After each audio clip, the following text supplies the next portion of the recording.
This is too often the condition that each human being and even mankind finds itself living in, being busy as a bee.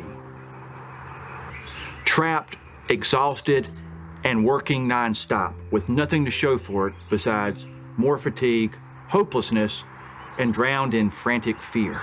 Earlier in the week, I asked, what is education? Why is education important? And this bee is actually the perfect metaphor.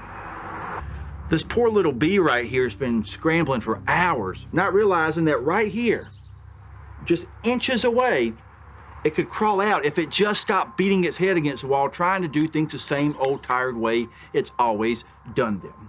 Knowledge is power. The future belongs to those prepared for it today, as Malcolm X said. It's our pathway to the future. Not because we check some box, but because we become so enriched that the bee that can take a step back and realize there's a door right here, that bee is going out here to live in bliss with the azaleas, with the flowers, with the world.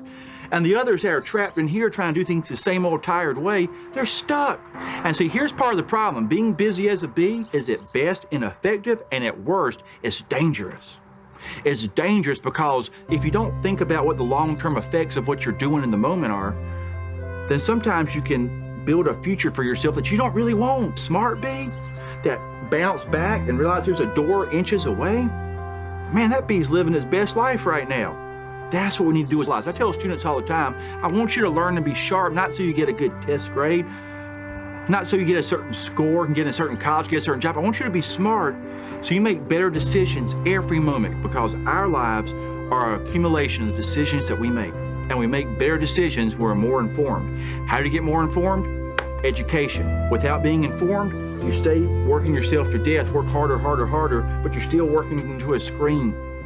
When you work smarter, because you took time to relax, breathe, to be mindful, to be prayerful, whichever you feel more comfortable calling it. Vivian Ayers says, realize, thank God there's a sky.